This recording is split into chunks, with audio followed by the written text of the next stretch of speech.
Vamos a la palabra de Dios, vamos a continuar con la serie que habíamos dejado pendiente por motivo del año nuevo y la Navidad y todo esto.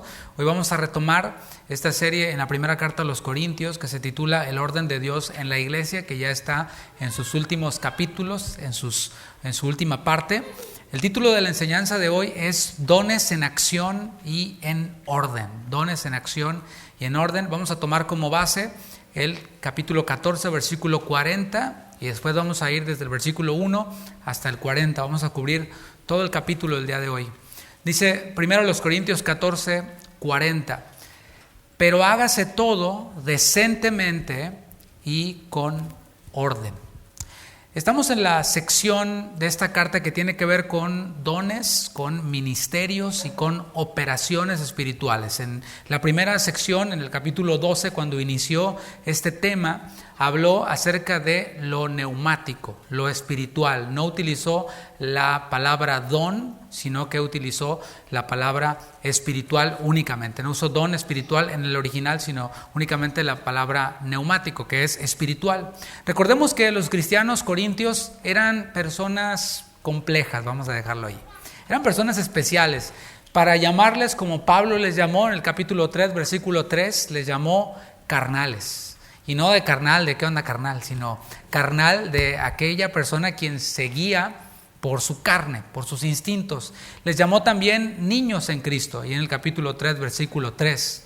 A pesar de esa inmadurez que ellos tenían y que ellos manifestaban, a pesar de esa carnalidad, tenían al Espíritu Santo morando en ellos. Hay personas quienes enseñan que un cristiano no puede ser carnal, tiene que ser santo toda la vida. Pues yo no sé en qué planeta vive o qué Biblia lee, pero Pablo claramente les llama a estos, a los que primeramente les llamó la iglesia de Dios, parte de la iglesia de Dios, llamados a ser santos, también les llamó niños en Cristo, les llamó carnales. Pero a pesar de todo eso, el Espíritu Santo moraba en ellos y con él habían recibido también dones espirituales, habían recibido regalos de gracia que no hicieron nada para obtenerlos, simplemente el Señor a cada uno le reparte como Él quiere. No debemos de confundir los dones del Espíritu o dones espirituales con el fruto del Espíritu. Son dos cosas distintas. Los dones son regalos, son manifestaciones y están claramente definidos tanto en 1 Corintios 12, del 8 al 10, hay una lista. Hay otra lista en Romanos capítulo 16, versículo 8. Hay otra lista en Efesios 4, 11 al 12. Ahí mismo en esta primera carta, en el capítulo 12, versículos 28 al 30. Hay muchos dones y dice el apóstol Pablo que pues es una variedad, hay una diversidad de dones de acuerdo a la necesidad, de acuerdo a la operación. De hecho, estas listas que yo le acabo de dar no están limitadas, es decir, de acuerdo a la operación o a la necesidad que había en las iglesias, el Señor capacitaba a cada persona. Hoy en día tenemos necesidades distintas a las de hace 2000 años, ¿cierto? Y ahora el Señor capacita a las personas para servir y edificar a la iglesia. Así que vemos que puede haber más. Hay una gran diversidad de la que habló en el capítulo 12, versículo 4. Eso es dones espirituales. Ahora hablemos del fruto del Espíritu. Dones del Espíritu, frutos del Espíritu. Esos están en Gálatas capítulo 5, versículo 22 al 23. A lo mejor tú te lo sabes de memoria, a lo mejor eres como yo, que crecimos con el Vaquero Vázquez. Era una música para niños de aquel tiempo, ¿no? Y cantábamos: el fruto del Espíritu es amor, gozo, paz, paciencia, benignidad, bondad, fe, mansedumbre, templanza. Contra tales cosas no hay ley, dice el apóstol Pablo a los Gálatas en 5:22. Ahora, el ejercicio de los dones espirituales es indispensable, diga indispensable, para la vida y para el crecimiento de la iglesia. Una iglesia que no tiene miembros, pues es una iglesia que no muere, ¿no? O sea, se puede abrir una página en Facebook y decir: esta es la iglesia fulana de tal, o se puede inaugurar un edificio en tal punto de la ciudad, pero si no hay miembros en esa iglesia, pues podrá estar muy bonita por fuera, pero la iglesia no es el edificio, sino es sus miembros, los miembros quienes han recibido dones, y estos dones espirituales de los miembros hacen que la iglesia crezca y que la iglesia tenga vida. Sin embargo, los dones del Espíritu deben de funcionar en el Espíritu. Esto es con el fruto del Espíritu, y esto es con lo que vamos a ver más adelante, porque la lista de Gálatas 5:22 inicia con ¿qué? El fruto del Espíritu es ¿qué? Qué bueno que lo está viendo. Esto es lo que encabeza la lista, el amor. De hecho, Pablo dedicó todo un capítulo, el capítulo 13, para hablar del vehículo sobre el cual van los dones espirituales. Habló sobre el camino más excelente, que es también el amor, sobre el cual los dones deben de transitar. Y así es como comienza el capítulo 14 que vamos a ver el día de hoy. Dice primero a los Corintios 14, versículo 1, seguid el amor. O sea, el amor es el vehículo, es el camino, pues síganle. Seguid el amor y procurad los dones espirituales, pero todo que profeticéis. Esa palabra seguid que vemos allí, del griego dioko, implica continuar, proseguir. Es la misma palabra que utilizó Pablo en Filipenses 3:14, que dice prosigo a la meta. Es la misma palabra, dioko, en griego. Y no se trata entonces de andar en amor una vez. No, pues yo un tiempo en mi vida anduve en amor, ya era bien amoroso con los hermanos, ¿no? Y era bien amoroso con el Señor. No se trata de andar en amor una vez o por una temporada, sino se trata de permanecer en ese camino del amor. Si nosotros permanecemos en Dios, Dios es amor, es algo que es continuo, no cambia, no debe de variar. Se trata de permanecer en este camino más excelente llamado amor sin cambiar de rumbo, sin tomar escalas, sin tomarse vacaciones. Hay algunos quienes se toman vacaciones pues de todo, ¿no? Del trabajo, pero también del Señor. Así como que no, ahorita ando frío, ahorita dicen algunos ando caído. Bueno, pues más vale que rectifiquemos eso, porque el apóstol Pablo nos invita aquí a proseguir, a continuar en este camino del amor sin cambiar de rumbo. Arriba de este vehículo y en este camino llamado amor nos invita, junto con los corintios, a nosotros a procurar. Observe nuevamente el versículo 1. Seguid el amor y procurar. Esa palabra procurar es también interesante, es relevante. Significa tener celo. Comunica la idea de procurar ardientemente. ¿Procurar ardientemente qué? Los dones espirituales, es lo que dice el versículo 1. Y hace un énfasis en uno de los dones espirituales. Dice, pero sobre todo que profeticéis. Ya hablamos un poco del don de profecía. Hemos visto, y lo reiteramos, que no es una nueva revelación. Hay quienes oyen la palabra profecía y se les ponen los pelos de punta y dicen, no, le vas a añadir a la Biblia. No, tranquilo. Nadie le está añadiendo a la Biblia. El genuino don de profecía no es una nueva revelación, más bien tiene sus raíces en la revelación bíblica y nos guía hacia la Biblia. Es decir, alguien quien hace uso del don de profecía nunca te va a decir que hagas algo que contradice la Escritura, que se opone a la Escritura. La profecía no es una corazonada, no es una suposición. Alguien ve ahí a la hermanita que no puede tener bebés, y se da esto mucho, y pues tiene una corazonada. Una suposición, de, no, pues yo le deseo a esta hermanita que tenga un bebé. Entonces va y le dice, así dice el Señor, en un año vas a estar cargando un bebé. Hermanos, eso puede ser una buena intención, pero eso no es un don de profecía, no es una corazonada, no es una adivinanza, no es una deducción o una visión santificada. O sea, yo profetizo y que yo los veo a todos en el 2022, pero bien santos a todos. Pues es un buen deseo también, pero no es profecía. No se basa en la intuición, no se basa en la iluminación personal, en aquello que yo quiero interpretar de la Biblia y aplicárselos a ustedes de manera así, intuitiva únicamente. Profecía, entonces, ¿qué es? Es el relato humano de una revelación divina para un momento específico. Repito, es el relato humano de una revelación divina para un momento específico. Hay algunos quienes encierran el don de profecía en cuanto a en lo que tiene que ver con don de enseñanza. Y algunos dicen, bueno, sí hay don de profecía, pero es enseñar la Biblia. Ay, amigo, hermano, hay que estudiarla más. Hay que estudiar más la Biblia, porque allí podemos ver cómo hubo momentos específicos en la iglesia en los cuales algún profeta, no un apóstol, un profeta se levantó y dijo, va a venir una gran hambre a todo el mundo, a Judea. Así que hagamos algo, colectemos una ofrenda para ayudar a los hermanos de allá. Y la profecía se cumplió. Y eso no es algo que debemos de imitar, porque fue una profecía para un momento específico. Esto lo mencionamos rápidamente. Se distingue entonces esta profecía, esta revelación divina para un momento específico del don de enseñanza. Y más adelante veremos el contenido de la profecía para ahondar un poquito más en esto y concluir, ya que la profecía se define por el efecto que produce ¿Cuál es el efecto que produce la profecía? En eso podemos decir que es una profecía verdadera o falsa. Versículo 2 dice, porque el que habla en lenguas no habla a los hombres, sino a Dios. Ahora está haciendo una transición para hablar acerca del don de lenguas. Y se amplía todavía más a lo largo de este capítulo. Vamos a verlo. El primer elemento a considerar es que el don de lenguas, primeramente, no es para los hombres. Diga, no es para los hombres. El texto da una explicación lógica, continúa diciendo en el versículo 2, pues nadie le entiende. O sea, el que habla en lenguas no habla a los hombres, sino a Dios, pues nadie le entiende. Aunque por el Espíritu habla misterios. Hablar en lenguas, mis hermanos, claramente lo dice el texto, es hablar a Dios.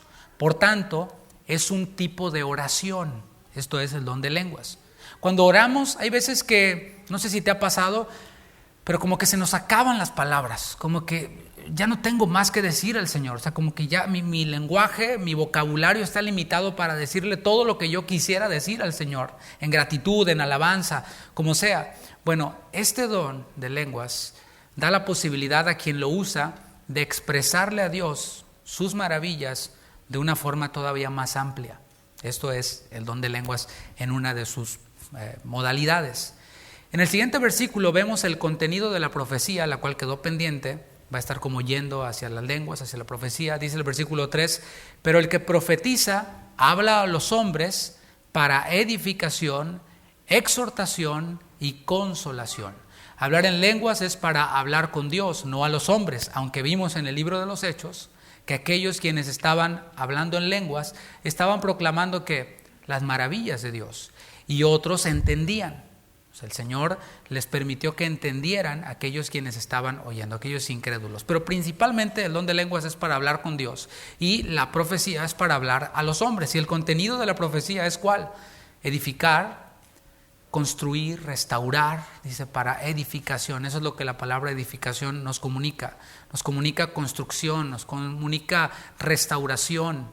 ¿Cómo se construye? A ver, los que se dedican a la construcción. ¿Cómo se restaura? Los que se dedican a la construcción. Pues es una obra un tanto incómoda, ¿verdad? Por ejemplo, si yo contrato a alguien para que haga una remodelación en mi casa va a estar diferente, va a estar llena de polvo, va a estar todas las cosas patas para arriba, como normalmente no las vemos, pero al final sabemos que el resultado pues va a valer la pena, tanto en la incomodidad como en lo que se invierte. Entonces, hablando de lo que tiene que ver con profecía, ¿cómo restauramos? ¿Cómo construimos?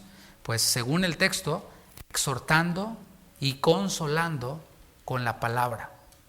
Esto, mis hermanos, muchas veces se da cuando estamos predicando, cuando alguien predica. Cuando alguien predica, pues a menudo puede utilizar algo que el Señor te está dando en ese momento para exhortar a alguien. Y tú dices, ¿sabes qué? Esa no es para nadie más que para mí. El Señor me está exhortando en este momento. Alguien puede decir, ¿sabes qué? Eso que está diciendo el pastor, que no precisamente está leyendo el versículo, sino que está interpretando y aplicando el versículo, eso que está diciendo el pastor me está sirviendo a mí para consolación en este momento de consolación. Aquí podemos ver el don de profecía, el cual al final edifica, exhorta, consuela. Pero también puede ser no solo en la predicación, sino también de uno a uno. Puedes estar hablando quizás con alguien en una plática normal, le compartes una situación y esa persona, con base en la palabra, te da una palabra de exhortación, una palabra de edificación o de consolación. Y tú dices, ¿sabes qué? Eso que me dijo esa persona era necesario para mi vida. Esa aplicación que hizo de la Escritura o esa palabra que me dio era necesario para mí en ese momento. Puede ser durante una consejería. Cuando vamos y pedimos consejo, no es que estamos yendo a informar de lo que vamos a hacer. No es que estamos quizás queriendo que nos digan lo que queremos escuchar. Así como que, mire, consejero o pastor, ¿no? Yo ya tomé esa decisión, pero vengo para que usted me eche la bendición. Pues, ¿de qué se trata, no? Soy el padrecito, ¿qué onda, no?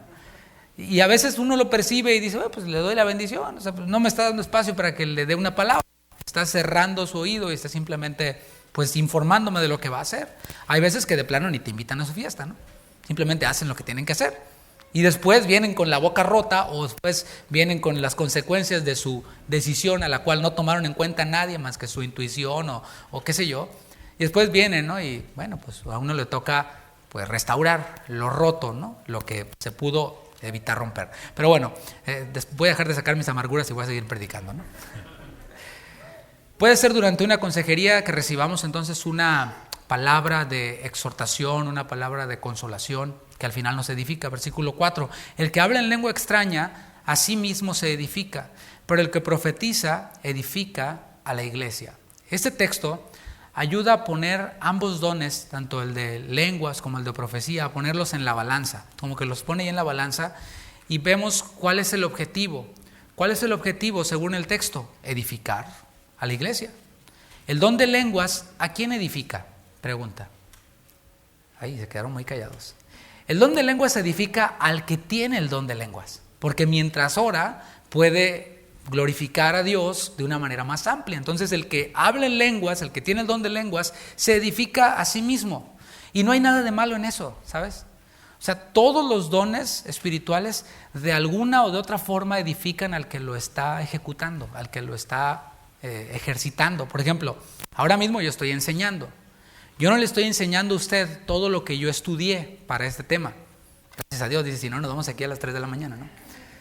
Entonces yo me edifiqué a mí mismo al estudiar, al preparar esta enseñanza, al leer, al documentarme, escuchar cosas, etc. Entonces yo me edifiqué a mí mismo y usted está siendo edificado, pero eso solo por poner un ejemplo. Cada don espiritual edifica al que lo está usando, pero el propósito es edificar a los demás. El don de profecía edifica a la iglesia. Ahora, poniendo los dos en la balanza, ¿a cuál hay que darle mayor énfasis? A la hora del culto público, porque acuérdate que el versículo 12, desde ahí arrancó en lo que tenía que ver con el culto público, una reunión como esta. ¿Cuál de los dos dones va a edificar más a la iglesia en el culto público? Obviamente, el de profecía. Ese va a quedarse arriba, va a tener preeminencia, pero no hay que irse al extremo. Porque hay quienes dicen, no, únicamente la predicación, únicamente la profecía, porque es así, nos edifica, nos exhorta, nos consuela. Y el don de lenguas, no, prohibido. Hay quienes se van al otro extremo. Pero ¿sabes qué? Pablo no lo hace, dice el versículo 5. Así que quisiera que todos vosotros hablaseis en lenguas. Tendemos a eso, ¿no? Como a irnos al extremo. Pues el que edifica más es el de profecía, el de lenguas, para nada. No. Pablo dice, yo quisiera que todos vosotros hablaseis en lenguas, pero más que profetizaseis. Aunque hay una posibilidad que vemos aquí, resalta en este versículo 5, de usar el don de lenguas en el culto público, pues vamos a ver qué dice. Dice, porque mayor es el que profetiza que el que habla en lenguas, y ahí está esta excepción que nos permitiría utilizar el don de lenguas durante el culto público, a no ser que las interprete. O sea, puede ser que quien las habla las pueda interpretar o que alguien más las interprete, para que la iglesia reciba edificación. Hasta aquí todo esto es muy claro, ¿no crees? Todo esto es muy obvio. O sea, hay veces que algunos se agarran del chongo y se pelean los de acá con los de acá, pero es muy claro. Sin embargo, para los carnales, para los niños en Cristo de Corinto, pues no era tan claro, parecía no serlo. Ellos necesitaban más explicación y por eso nos vamos a quedar más tiempo en la enseñanza del día de hoy. Y así continúa Pablo en este capítulo. Mira, va a ser una suposición que concluye con una pregunta retórica. Dice el versículo 6, ahora pues, hermanos, si yo voy a vosotros hablando en lenguas, ¿qué os aprovechará si no os hablare con revelación o con ciencia o con profecía o con doctrina? La respuesta a esta pregunta, ¿a poco no es obvia? Pues en nada. O sea, si viene Pablo o yo aquí me paro y empiezo a hablarles en lenguas, pues no les aprovecha a ninguno. Nomás se quedan así como que, órale. No le aprovecha a nadie. En nada aprovecha. El punto de Pablo es reafirmar que hablar en lenguas sin intérprete en el culto público no contribuye en nada con el objetivo que es edificar tanto al que lo habla como a los demás. Versículo 7, ciertamente las cosas inanimadas que producen sonidos como la flauta o la cítara, si no dieren distinción de voces, ¿cómo se sabrá lo que se toca con la flauta o con la cítara? Miren, en la música hay reglas, o sea, hay reglas universales. Por eso dicen que la música es un lenguaje universal. Yo puedo hablar español y puedo tocar a través de una partitura con alguien que no habla español y habla chino y podemos entendemos lo que leemos en la partitura, pero hay reglas. Para que eso suceda tienen que haber ciertas reglas. Todo debe de funcionar dentro de esas reglas para que suene armónico, empezando por afinar el instrumento. O sea, yo puedo tener la partitura aquí y puedo tener el instrumento acá, puedo saber leer exactamente lo que dice allí, ir en el tiempo que me dice que vaya, en la velocidad, con la dinámica y todo, hasta le puedo poner sentimiento, hasta puedo llorar y todo, ¿no? Pero si no está afinada mi guitarra o mi instrumento, pues va a ser hasta molesto para quienes lo están escuchando. Versículo 8, y si la trompeta diere sonido incierto, ¿quién se preparará para la batalla? A ver, levanten la mano quienes son de México. Levanten la mano los mexicanos. Sí, ok. Bueno, y ahora sí bájenla. O sea, varios van a entender. Los demás vayan y búsquenlo en Google, en YouTube. ¿Se acuerda del himno nacional mexicano? Hay una línea en ese himno nacional mexicano que, por cierto, no por ser mexicano, pero es de los más hermosos en el mundo. Eso está comprobado así. No, en serio, ha ganado premios. Pero bueno, en cuanto a composición, etcétera. Hay una línea en el himno nacional mexicano que dice: si el clarín con su bélico acento nos convoca a lidiar con valor. Por eso tiene premios, qué nivel poético, ¿no? Algunos no entendieron ni la mitad de lo que dije, ¿no? El clarín es un instrumento de viento y bélico, tiene que ver con guerra, un acento bélico, convoca y llama al pueblo mexicano al grito de guerra a pelear con valor, es lo que está diciendo aquí más o menos. Pero si el clarín no da un bélico acento, sino que pi, pi, pi, pi, pi, pi, pues ¿quién se va a preparar para la batalla? Imagínate, ahí viene el enemigo y el clarín te pi, pi, pi, pi, pi. Todos van a decir, ¿y este qué onda, no? O sea, ¿le dio tos, le dio coronavirus o qué onda, no? Y el enemigo se los va a comer a todos, ¿no? Bueno, ahora viene la aplicación para los corintios. Eso fue para los mexicanos y para los latinoamericanos. Ahora, versículo 9. Así también vosotros, si por la lengua no diereis palabra bien comprensible, ¿cómo se entenderá lo que decís? Porque hablaréis al aire. Veamos ahora una ilustración más, versículo 10. Tantas clases de idiomas hay, seguramente en el mundo, y ninguno de ellos carece de significado. O sea, si tú acabas de llegar a Estados Unidos, todos los mexicanos que levantaron la mano, entre todos puede ser que alguien acabe de llegar de México a Estados Unidos, y tú nomás ves hablar a los gringos, ¿no? O a los morenitos, ¿no? Y dices, no, pues no le entiendo nada. Pero el hecho de que tú no le entiendas no quiere decir que lo que estén hablando no tenga sentido. O sea, tiene sentido. Ahora me pongo yo como ejemplo. Se cuenta que está un chinito hablando y pues se ven bien chistosos cuando hablan. No sé, a mí se me hace chistoso. A lo mejor a ellos se les hace chistoso cuando yo hablo. Pero el hecho de que yo no les entienda a los chinitos, pues no quiere decir que lo que digan no tiene sentido, ¿sí? ¿Cómo voy a comunicarme con el chinito si yo no entiendo nada de lo que ellos dicen? Versículo 11. Pero si yo ignoro el valor de las palabras, seré como extranjero para el que habla, y el que habla será como extranjero para mí. Hablar en lengua sin intérprete en el culto público se ve igual. Se ve como dos personas que hablan diferentes idiomas y que son incapaces de comunicarse porque uno no habla el idioma del otro. Así se ve hablar en lengua sin intérprete en el culto público. Versículo 12. Así también vosotros, pues que anheláis dones espirituales, procurar abundar en ellos, ¿para qué? Para edificación de la iglesia. Se ha venido repitiendo esto, ¿no? Cada creyente en Corinto deseaba tener un don que fuera impresionante. Escuchaba una predicación de este tema que decía, era algo así como, no American Idol, era como dones del espíritu idol, ¿no? Querían todos tener impresionar a otros. El don de lenguas, después de entender un poquito más es su propósito, que es orar de una manera amplia y expresar cosas que no podríamos expresar cuando estamos orando, podría hacer parecer a alguien como muy espiritual, ¿no? O sea, les digo, y esto es en serio, si tú no oras ni por los alimentos, ni de broma vas a recibir el don de lenguas, porque el Señor te dice, pues primero ora en español o en el idioma que hables. Ya cuando te acabes todo el español y quieras seguir todavía orando, yo te lo voy a dar, ¿sí?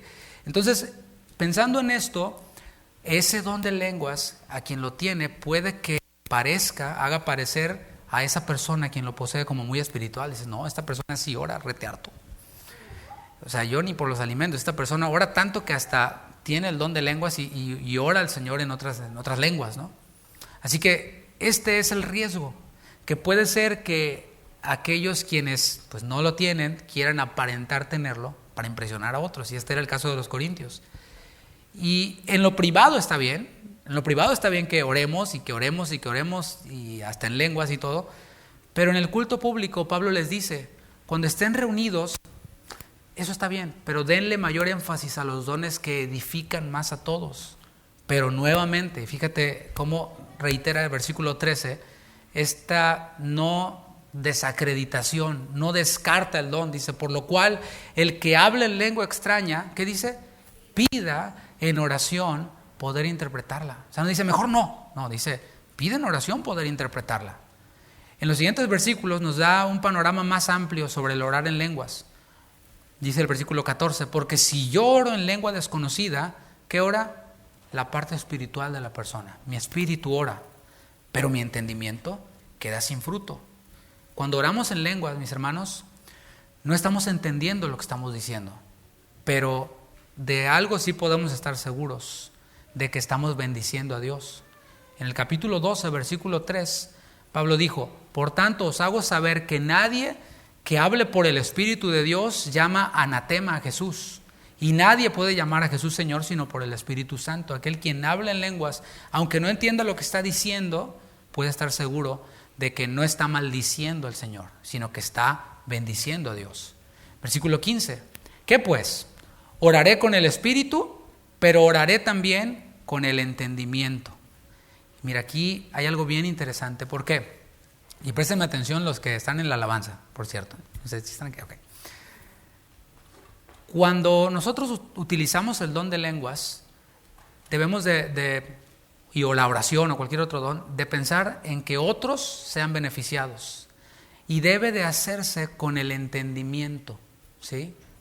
Por la evidencia bíblica, no hay nada que indique que las personas quienes hablan en lenguas, aunque no entienden lo que dicen, pierdan el control, que entren como en un éxtasis y que no se den cuenta de lo que está pasando alrededor porque están hablando en lenguas y están como en trance. No hay evidencia bíblica de eso. Dice el versículo que acabamos de leer, oraré con el entendimiento, y está vinculado a orar en lengua desconocida, ¿sí? Debemos de utilizar el entendimiento para controlarlo, porque no es como que debamos de perder el control o que la persona que lo usa quede en una condición así como loco, que pierda su personalidad, que pierda su capacidad de pensar de forma racional. Y decía los de la alabanza, porque los que dirigimos alabanza también oramos y estamos dirigiendo al pueblo. Entonces hemos de utilizar el entendimiento para estar conectados con los que a quienes estamos dirigiendo y a los del grupo también. Por eso a veces ve que hacemos señas aquí, no es que estamos aquí amor y paz, ni 3 de lengua y 2 de tripa, nada de eso, ¿no? Y ahora cada que lo vea se va a acordar. Ay, Señor. Bueno. Pero debemos de usar el entendimiento para saber hacia dónde. No es como que yo estoy ahorita aquí en mi trance y no sé qué está pasando y todos así como que ¿qué onda con este brother? No, debe de haber el uso del entendimiento, y lo conecta con la parte cantada. Dice, cantaré con el Espíritu, pero cantaré también con el entendimiento. Y esto para aquellos quienes dicen, en el Nuevo Testamento no hay nada de música, así que todo nomás con puros himnitos y vámonos, 1, 2, 3 y bueno. O de plano nada ni una sonajita, nada.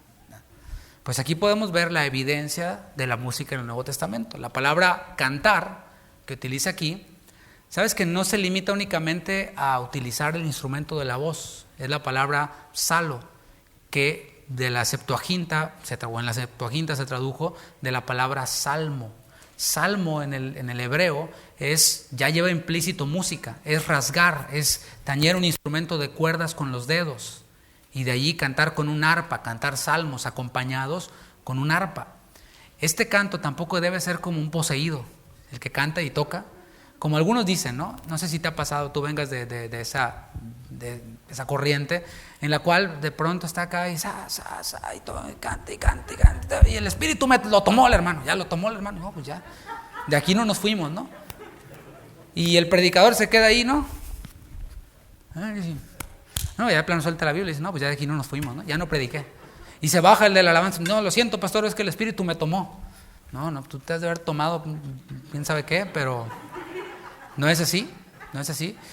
Debemos de utilizar el entendimiento e ir viendo el reloj también, dentro de un orden. Estamos dirigiendo y ya llevamos 30 minutos, es lo que hay establecido, pues vamos a sujetarnos, porque Dios no es un Dios de confusión, sino un Dios de paz, un Dios de orden. Versículo 16, porque si bendices solo con el Espíritu, el que ocupa el lugar de simple oyente, ¿cómo dirá amén a tu acción de gracias? Pues no sabe lo que has dicho. En el culto público, aquí nos enseña otro principio, todos debemos de participar. O sea, hay quienes están como oyentes, pero no están ¿cómo le diremos? ¿Como estatua o como figura de cera ahí nomás? No, todos, aunque seamos oyentes o nos toque no estar participando, sino como oyentes, también estamos llamados a participar en algún momento. Y dice, ¿cómo dirá amén a tu acción de gracias? ¿Sí sabe lo que significa la palabra amén? Así sea. Si hay quienes está predicando el predicador y todos se van a ir al infierno, amén. O sea, a todo le dicen amén. Sin embargo, aquí el apóstol Pablo nos dice, también los oyentes deben de usar el entendimiento. Si vas a decir así sea, pues tienes que entender a lo que estás diciendo así sea, ¿cierto? Versículo 17, porque tú a la verdad bien das gracias. O sea, cuando hablamos en lenguas, como dije, bendecimos a Dios, engrandecemos sus maravillas y damos gracias. Pero el otro no es edificado, porque no entiende. Doy gracias a Dios que hablo en lenguas más que todos vosotros. Miren, Pablo era un apóstol. Se entiende por esto que Pablo tenía muchos dones que funcionaban en él, más que otros creyentes, por ser apóstol, porque los necesitaba, no porque fuera VIP, sino porque pues, a la hora de plantar una iglesia y otra y hacer toda esta labor que él tenía como apóstol, pues necesitaba esos dones porque había necesidades. Y esto incluía el don de lenguas en sí mismo. Aunque algunos interpretan esto como la habilidad para hablar idiomas, porque Pablo hablaba griego koiné, hablaba griego ático, hablaba hebreo, hablaba arameo y hablaba otras lenguas. Bueno, algunos dicen, no, a eso se refiere. Bueno, puede ser, pero también tiene que ver con lo que está hablando, que es orar en lenguas, bendecir a Dios en lenguas desconocidas por el mismo que está hablando. ¿Se entiende? Él mismo se ponía como ejemplo de cómo se deben de poner en acción los dones. Dice el versículo 19, pero en la iglesia, el culto público, prefiero hablar 5 palabras con mi entendimiento para enseñar también a otros que 10,000 palabras en lengua desconocida. A propósito, la enseñanza, mis hermanos, debe ser clara. O sea, el que enseña la Biblia, el que predica, debe ser claro a la hora de enseñar. O sea, yo podría buscarme mi vocabulario más pipiris nice, ¿sí? el que apantalla a todos, y pararme aquí y apantallarlos. ¿De qué trató la predicación? ¿Quién sabe? Pero el pastor habla re bonito, se avienta unas palabras que nunca en mi vida hay que tener diccionario a la mano para ver qué dice el pastor y apantallar a todo mundo. Eso, mis hermanos, es tratar de llevarme la gloria yo. La enseñanza debe de ser clara, debe de ser sencilla. El Señor Jesús enseñó a través de parábolas, ¿no? Miren las aves, ¿sí las ven? ¿Sí las han visto? Sí, todos hemos visto las aves. Miren los lirios, ¿sí? O sea, bueno, y les enseñaba y todos entendían. El que no entendiera porque no quería entender, porque había cerrado su corazón. Pero aquel quien enseña no debe de hacer alarde de su amplio vocabulario, aunque lo tenga quizás, está llamado a limitarlo. Ahora, si estoy yo enseñando en una universidad de teología, ahí entonces sí.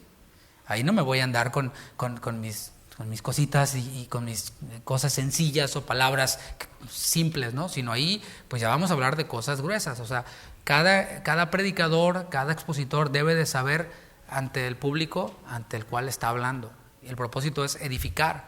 Los que enseñan a los jóvenes pues no se van a parar y hablarles así de, ver hermanos, Dios les bendiga, aleluya, dice la palabra. No, se tienen que comunicarse con un vocabulario que ellos entiendan. De pronto una palabra por aquí, por allá en inglés para que puedan entender y llamar su atención, etc. Pablo no pretendía impresionar a nadie, no pretendía tampoco ganar adeptos para su equipo. Acuérdate que había quienes decían, yo soy de Pablo. Bueno, Pablo no alimentó eso. Ahí te va, mira, para que veas qué grueso estoy, para que siga siendo de mi partido. No. Él no trató de alimentar eso. Versículo 20, hermanos, no seáis niños en el modo de pensar. Y aquí les está diciendo, no sean niños, pero ese no sean niños implica una acusación. O sea, los está acusando de ser infantiles. En el sentido de que, de los niños malcriados, que a veces se hacen los que no entienden, ¿no? Así son los niños. Le dices, recoge tus calcetines y ahí siguen tirados, ¿no? Oye, ¿por qué no recogiste tus calcetines? No te entendí. Pero le dices, te voy a dar $100. Y a eso sí lo escuchan de volada y lo entienden, ¿verdad? Y ahí no les sale, I don't speak Spanish, ¿no? De ahí sí entienden. Todo perfectamente bien. Bueno, aquí los acusa de eso, de ser infantiles, de hacerse los que no entienden, porque toda esa enseñanza, como hemos visto desde el principio, es muy clara. Y Pablo ya se las había dado mientras que estuvo allí con ellos, pero ellos se hacían como que no entendían. Y esto era por inmadurez, pero inmadurez voluntaria. Hay una inmadurez que es propia de aquel quien se acaba de convertir, y a ese se le perdona de todo. Pero aquel quien ya lleva 10 años, o sea, por lo menos si llevas aquí desde que esta iglesia empezó, ya, o sea, si eres inmaduro es porque voluntariamente has decidido ser inmaduro. Y no hay nada que aplaudir en eso, al contrario. Pablo les dice, no sean niños en el modo de pensar. Más bien les dice, sino sed niños en la malicia, pero maduros en el modo de pensar.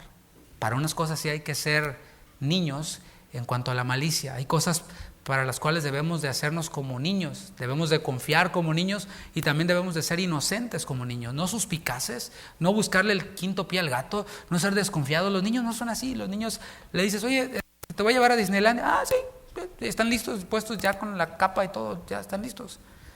Ante todo estamos llamados a ser maduros, es lo que dice Pablo, completos, sin doblez, eso es la palabra maduro, en el modo de pensar. La pregunta es, ¿cómo se ve la madurez? Bueno, así se ve la madurez, es simple, ¿eh? Si la palabra dice eso hago. Sin tratar de negociar, sin tratar de dar mi opinión, sin tratar de poner excusas. No, eso dice, pues eso hacemos. Eso es una persona madura. Una persona inmadura es a la que le exponen todo eso y dice, pero a ver, yo creo. Esa es una persona inmadura. Y a lo mejor, si es nueva, le explicas.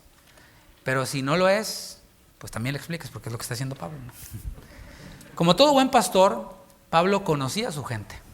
Y esto me encanta porque lo estoy descubriendo también en el capítulo 15.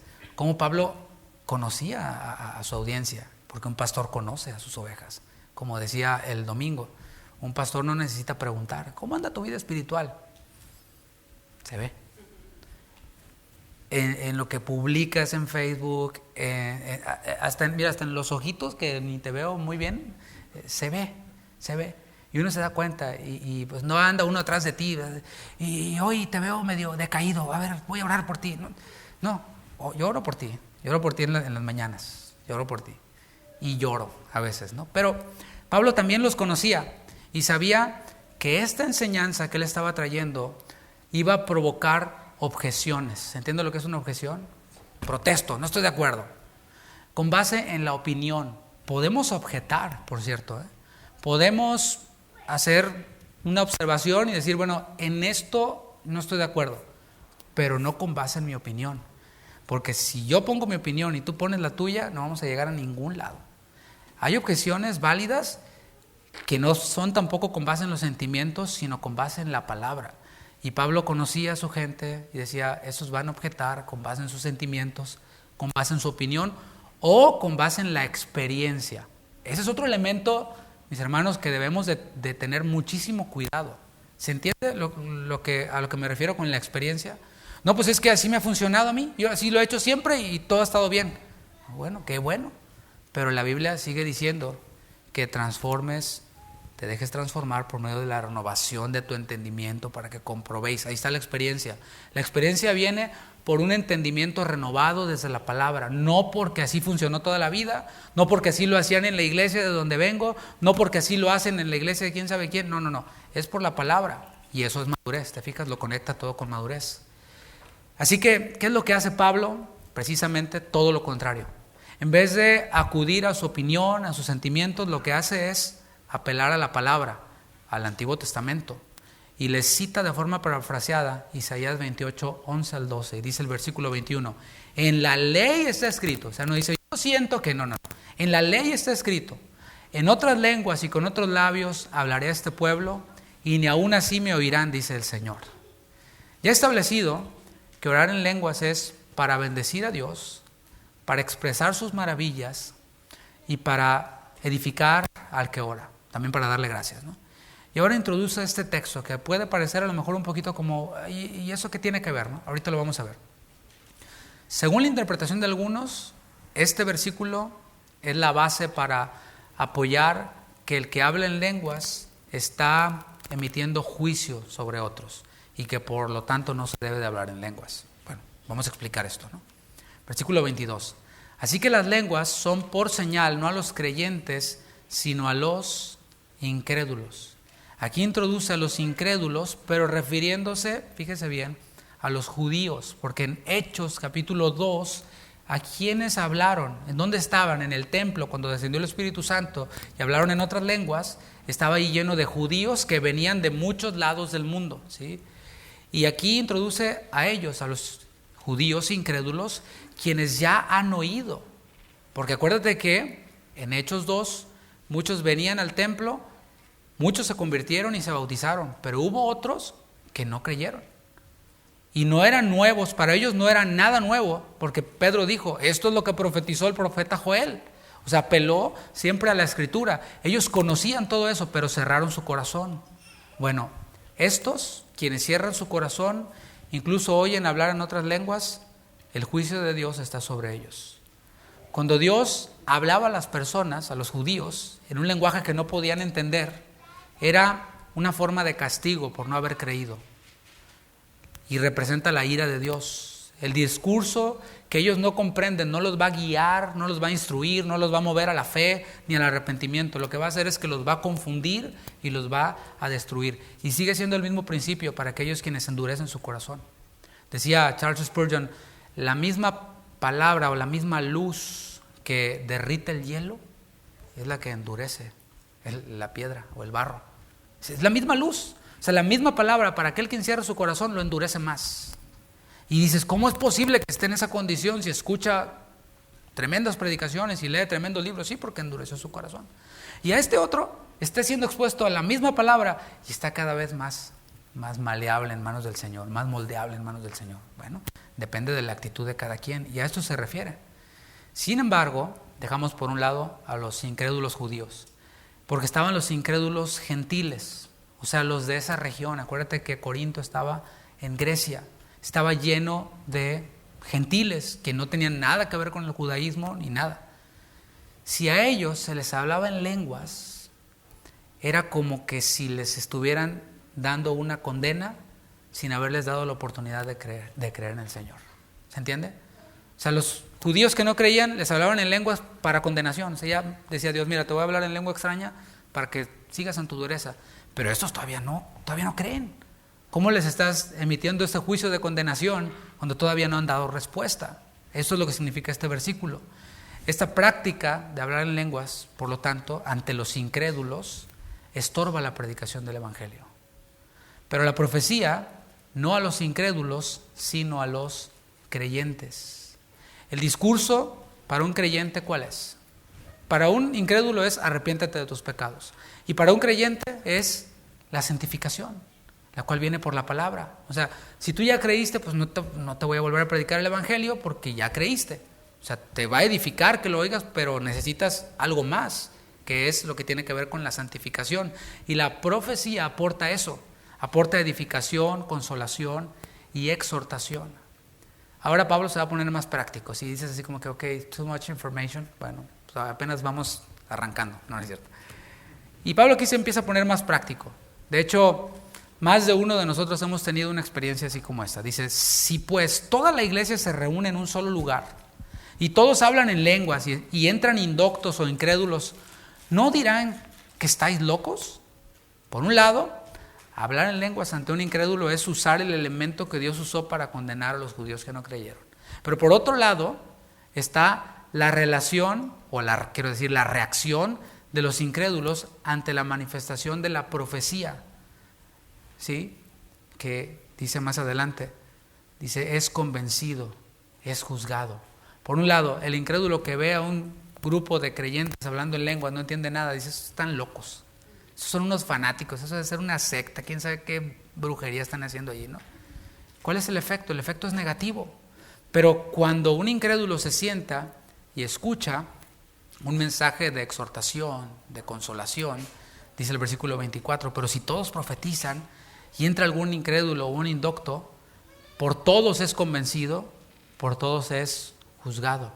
Y explica lo que significa juzgar. Lo oculto de su corazón se hace manifiesto. Y así, postrándose sobre el rostro, adorará a Dios, declarando que verdaderamente Dios está entre vosotros. Yo no me preocupo si viene un incrédulo, un domingo, por ejemplo, y más estos domingos que estamos predicando la serie de Descubre el mundo que hay en ti. Porque a lo mejor no va a haber mucho poder y mucho grito y mucho fuego, pero va a oír y va a descubrir eso que hay en todos, ese pecado que hay en todos nosotros. Y al final, si cree, se va a postrar y va a adorar a Dios y va a decir, Dios verdaderamente está aquí. A diferencia de una manifestación de locura, ¿no? Versículo 26. Aquí se está acercando ya a la conclusión de este capítulo y de la enseñanza también sobre los dones. Dice el versículo 26. ¿Qué hay pues, hermanos?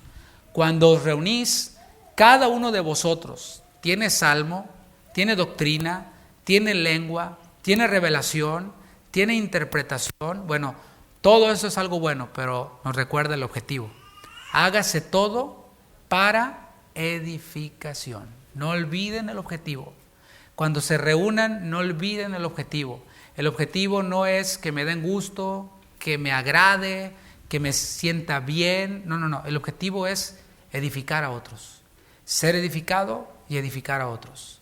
Ahora va a regular, va a poner orden en cuanto al don de lenguas en el culto público. Ya ha dicho que las lenguas son para el uso devocional, para el uso personal. Pero también pueden usarse en el culto de adoración bajo esta restricción. Dice el versículo 27. Si habla alguno en lengua extraña, sea esto por 2 o a lo más 3 y por turno. O sea, no sea al mismo tiempo. Y uno interprete. Versículo 28. Y si no hay intérprete, calle en la iglesia y hable para sí mismo. Está hablando en el culto público. Si tú tienes el don de lenguas y todavía no sabes si hay un intérprete, puedes hacerlo, pero acá tranquilón, acá tú, en el culto público, sin hacer mucho escándalo y con el tapabocas, pues mejor todavía, ¿no? Sí. Ahora va a poner orden en cuanto a la profecía. Cuando la profecía esté en acción, dice el versículo 29, asimismo los profetas hablen 2 o 3 y los demás, ¿qué? Juzguen, si no, ¿a qué le vas a decir amén?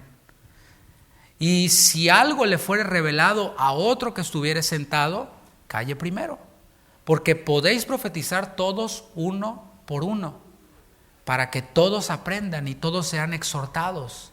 Y aquí reafirma lo que hemos dicho antes con el don de lenguas, ahora lo aplica al don de profecía. Y los espíritus de los profetas, es decir, la actitud de los profetas, están sujetos a los profetas. Tanto el que ora o canta no puede salir con sus rollos de que el espíritu me tomó y no. Tampoco el que enseña, el espíritu me tomó y no, nada de eso. Debemos de tener dominio propio. Dice la palabra que no nos ha dado un espíritu de cobardía, sino de poder, de amor y eso aplica también a la hora de profetizar y utilizar los dones espirituales.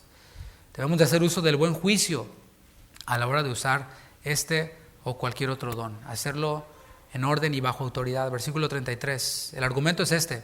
Pues Dios no es Dios de confusión, sino de paz. No voy a poner ejemplos porque no hay tiempo de cultos en los que yo he estado, en donde más bien todo es una gran confusión. Todo, desde que llegas y entras, no sabes ni para dónde entrar, ni qué hacer, y luego qué van a cantar, qué predicaron, quién sabe, salí más confundido de aquí que Adán en Día de las Madres. ¿Sí?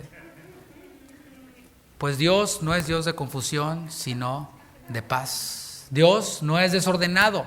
De hecho, en la creación, nosotros podemos ver cómo Dios cada vez que abrió su boca, dijo, sea la luz, y empezó a poner orden. Cada vez que Dios abrió su boca en la creación, puso orden. Dios es paz. Cuando hay orden, hay paz. Piensa en los eventos que ocurrieron hace algunos días. Por allí no había ningún orden, ¿verdad que no? En el Capitolio no había ningún orden. Y tampoco había paz. Estaban ya listos los del ejército para intervenir. Bueno, pero cuando está todo en orden, todo está en paz también.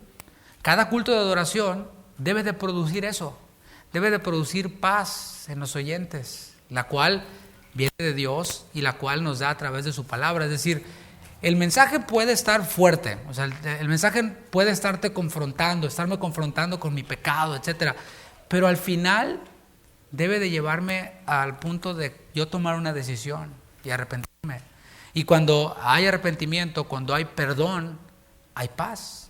Entonces, a esto es a lo que debe de llevarnos. Ahora, si yo decido no dar respuestas, si yo decido hacer oídos sordos y decir como que no, pues qué bonito, quiero se calla, estoy pensando en los frijoles, estoy pensando, qué sé yo, bueno, pues igual voy a salir confundido. Hay quienes llegan ya predispuestos y dicen no voy a entender nada y no entienden nada. Pero aquel quien se dispone es edificado y recibe paz en su corazón. El culto no se hace para entretener a la gente.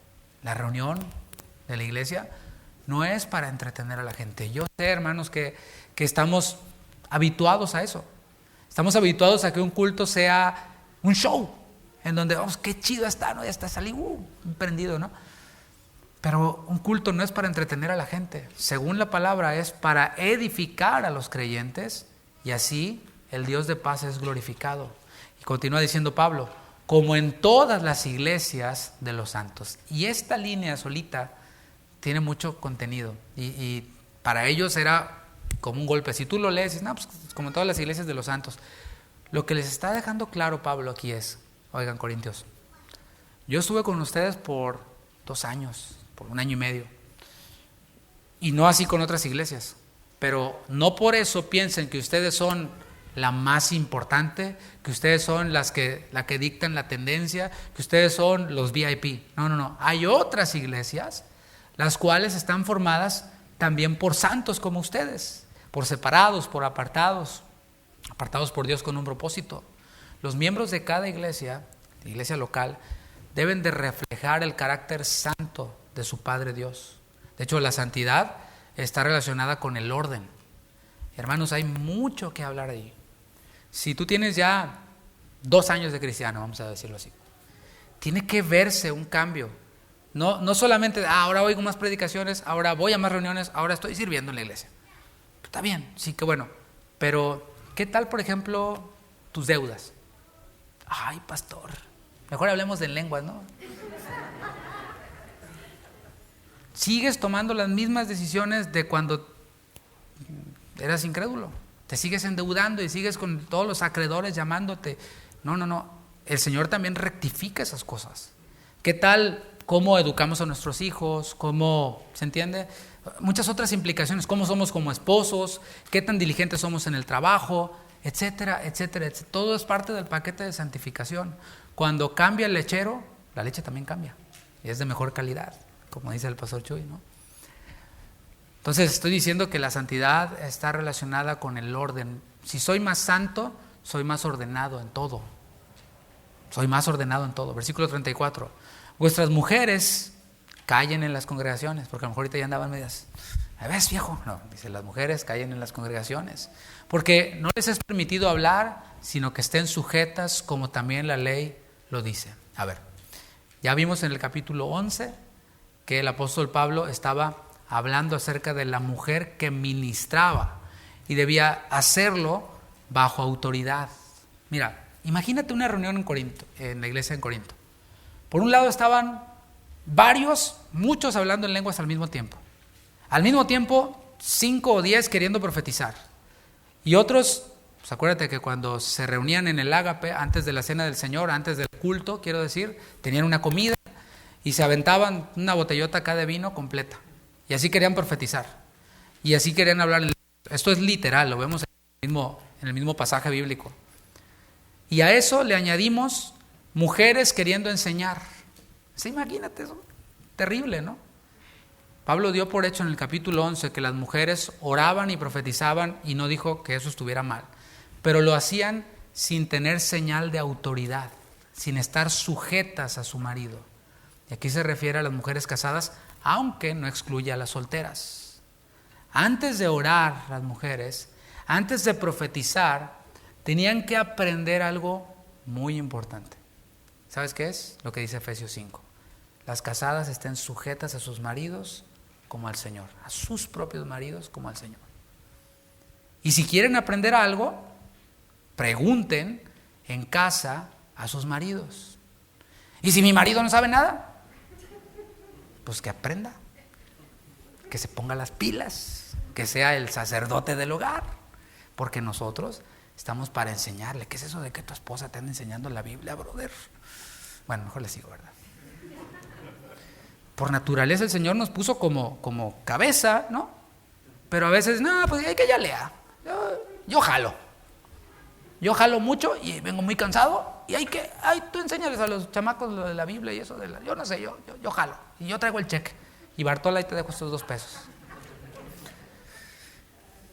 Por algo el Señor nos puso como cabeza del hogar. O sea, eso está bien, hay que jalar, hay que chambear, hay que trabajar, pero eso también. ¿Y a qué horas? Pues levantémonos más temprano o pidámosle sabiduría al Señor. ¿Te fijas cómo el Señor va poniendo orden en nuestra vida? Si quieren aprender algo, pregunten en casa a sus maridos, porque es indecoroso que una mujer hable en la congregación. Después de lo dicho en el capítulo 11 y de lo dicho ahora, ¿qué podemos decir? Es indecoroso que una mujer que no se sujeta a su esposo, que no tiene señal de autoridad, que su esposo es como un títere o como su trapo, ¿sí? En cuanto a lo espiritual, es indecoroso que una mujer así quiera venir a enseñar a mujeres que a lo mejor no tienen una capacidad muy amplia para enseñar, pero que por lo menos se sujetan a sus maridos. ¿Se entiende? Es indecoroso que una mujer que no se sujeta a su esposo quiera venir a enseñar a varones que aman, sustentan, santifican y purifican con la palabra a sus esposas. Y eso se da muchísimo. Eso me enseña súper bien. Y volteas y ves al marido. ¿En serio? Es indecoroso. Es indecoroso. Versículo 36. ¿Acaso ha salido de vosotros la palabra de Dios o solo a vosotros ha llegado? Si alguno se cree profeta, dice Pablo, o espiritual, reconozca que lo que os escribo son mandamientos del Señor. Todo lo dicho anteriormente. Y aquí se nota la reprensión, ¿te fijas? Le está diciendo, ustedes no son los únicos en donde hay palabra. Casa de Oración Houston, ustedes no son los únicos, nosotros no somos los únicos en donde hay palabra de Dios. Hoy estamos viendo casi 40 versículos, gloria a Dios, pero no somos los únicos. Hay otras iglesias en donde también se predica la sana doctrina, en donde también ven la Biblia así a detalle, escarbamos lo que más que podemos hacer. No nos creamos acá como que nomás aquí se predica la palabra, ¿no? Esta es la meca de la palabra. No, tranquilo. El envanecimiento de ellos se hacía evidente. ¿Por qué? Porque todos se creían profetas. Oiga, hermano, no, profeta. Oiga, pastor, apóstol. Eso es estar envanecido. Se creían muy espirituales, ¿no? Oiga, hermano, ay, no, está en lengua, es el hermano. ¿No? Se creían muy espirituales. Alguien espiritual, mis hermanos, sabe reconocer cuando una autoridad espiritual habla con la palabra. Alguien espiritual está dispuesto a obedecer la palabra. Me encanta cómo un maestro de la Biblia lo dice y lo enfatiza tanto. Obviamente es una persona ya mayor y yo creo que ha visto tanto esto y ve la necesidad de enfatizarlo cuando viaja a diferentes lugares.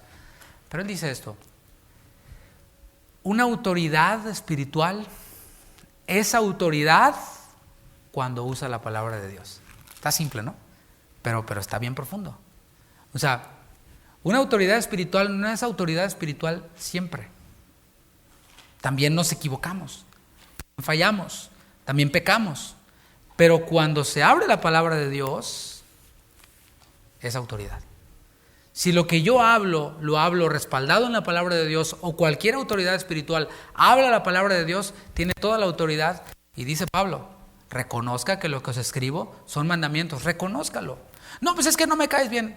Había muchos en la iglesia en Corinto a los cuales Pablo no les caía bien. Piénsalo, estaba el partido Apolos, estaba el partido Cefas, estaba el partido Cristo, y unos pocos nomás eran del partido Pablo. Entonces, Fíjate a qué porcentaje de la iglesia en Corinto no le simpatizaba a Pablo. Pero Pablo les dice, hey, pues si se creen muy espirituales, esos que dicen yo soy de Cristo, si se creen muy espirituales, pues reconozcan que lo que los escribo son mandamientos del Señor, porque soy apóstol, decía Pablo. He visto al Señor. Las evidencias de mi apostolado son ustedes, porque yo les prediqué el Evangelio. Aunque les caiga o no les caiga bien, pues es así. Y reconozcan que lo que les escribo son mandamientos del Señor. Versículo 38. Mas el que ignora, ignore. El que quiere seguir en su rollo, pues dígale. Qué gran enseñanza nos deja aquí el apóstol Pablo, ¿no? No, pues el pastor no anda atrás de mí todo. No, ignoras. El que ignora, ignore. Ahí se lo voy a poner en mi Facebook, ¿no? El que ignora, ignore. Así que, conclusión, hermanos, procurad profetizar y no impidáis el hablar en lenguas, pero hágase todo decentemente y con orden. Y mis hermanos, no es un llamado a que nos abstengamos de usar los dones espirituales para no tener problemas. Hay mucho rollo eso de que uno a la vez o dos, y si no hay quien interprete, que mejor ya, así nomás. Cantamos y que hable y nos vamos y bye. No, acuérdate que esto no es un show. Eso es algo en lo que todos participamos. Es que no me sé la canción. Bueno, pues ahí están en SoundCloud, en YouTube. Apágale la de Sergio el Bailador y óyete las de Casa de Oración, y te prometo que ni están complicadas, no son ninguna sinfonía ni nada, son canciones bien cortitas y bien simples, te las puedes aprender. Hoy cantamos una nueva, ¿no te la sabías? Pues, mañana ya va a estar listo el audio, lo puedes escuchar, te la aprendes sin problema. Pero estamos llamados a participar todos, y no es un llamado a abstenernos de usar los dones para no tener broncas, más bien es un llamado a ponerlos en acción. Así se llama el mensaje: dones en acción y en orden. Cada uno de nosotros, si somos creyentes, tenemos al Espíritu Santo, tenemos dones, y no son para pues ahí dejarlos guardados, sino para ponerlos en acción, pero debe ser en orden. Así que, mis hermanos, yo concluyo haciendo una invitación a que cada uno de nosotros nos dispongamos ante el Señor primeramente. No es, pastor, aquí estoy, yo soy el que profetiza. No, tranquilo. Primero dispongámonos ante el Señor para usar los dones que Él nos ha dado con el objetivo de edificar a la iglesia.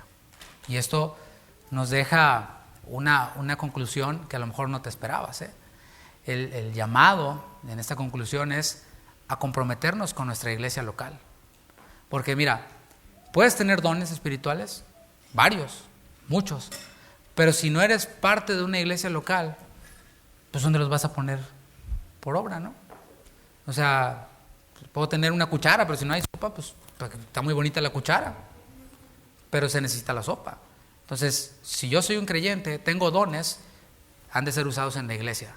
Si no tienes iglesia, busca una, para los que nos ven, ¿verdad? O para los que nos visitan. No te estoy tratando de vender la nuestra. No es como la de los corintios, pero tampoco es así como, no sé, la máxima iglesia, ¿no? Pero es importante que busquemos una iglesia y que nos comprometamos con la iglesia, no a ver qué me dan, sino a ver cómo puedo yo edificar. Así que, mis hermanos, yo estoy seguro que usted está de acuerdo conmigo, que el Señor desea que los dones fluyan en esta iglesia. Yo oro por eso y no lo estoy provocando, hay que enseñar.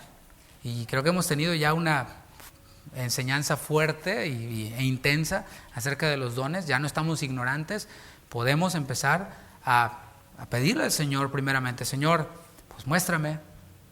¿Cómo sé si tengo el don de lenguas? Ora más. No, qué flojera. Bueno, ora más, busca más al Señor, ten tiempos más intensos de devocional, y a lo mejor ahí te das cuenta o que no lo tienes o que sí lo tienes. ¿Cómo sabes si puedes profetizar? Pues la profecía tiene base en la Escritura. Si no conoces la Escritura, puedes tener el don de profecía, pero no va a fluir. Hay que llenarse de la palabra. Y la iglesia, por ejemplo, tiene recursos, ofrece recursos para que cada uno, quien desee, pues pueda venir. Mas el que ignora, ignore. Me gusta eso. Vamos a orar, póngase de pie. Señor, muchas gracias. Gracias por tu palabra, gracias porque nos has dado la oportunidad, y a mí me has dado la habilidad para poder explicar estos 40 versículos, una porción extensa.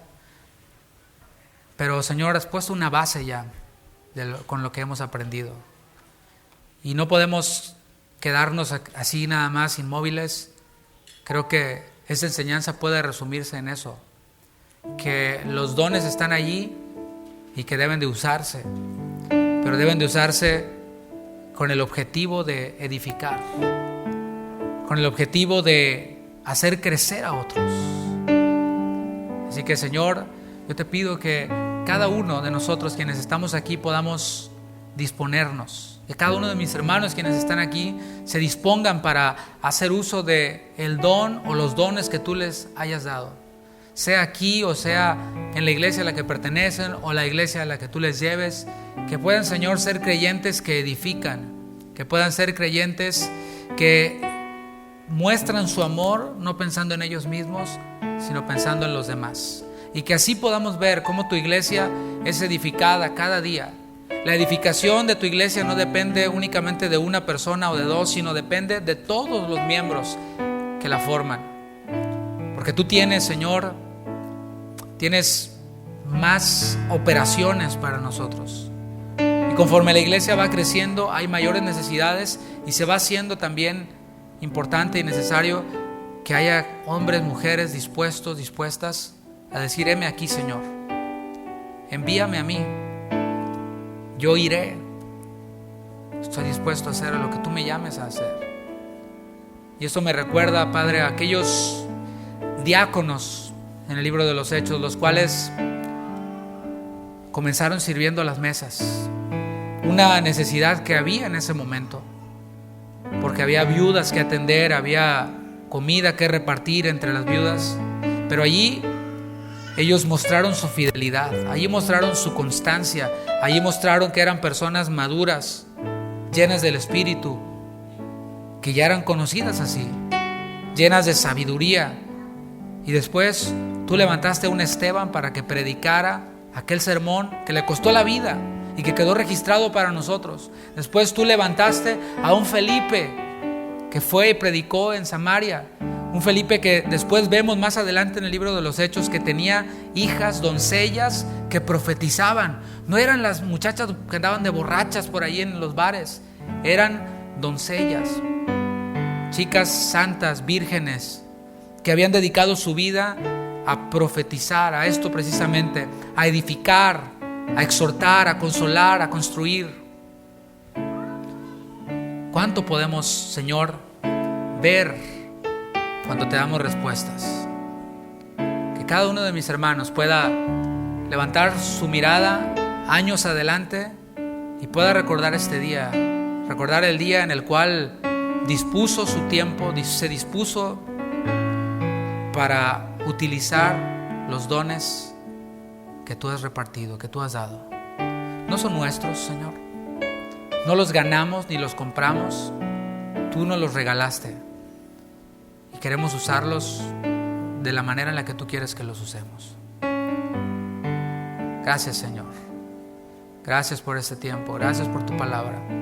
Gracias por cada uno de mis hermanos. Y queremos aprovechar también ese tiempo para orar por aquellos quienes están enfermos, aquellos quienes están en alguna necesidad o en alguna crisis.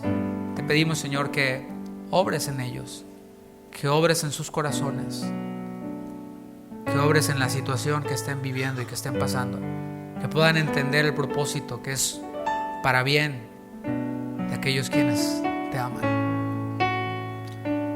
Sigue bendiciendo nuestra congregación, Padre. Te lo rogamos, te lo suplicamos con humildad. En el nombre de Jesús. Amén. Amén. Mis hermanos, que el Señor les bendiga.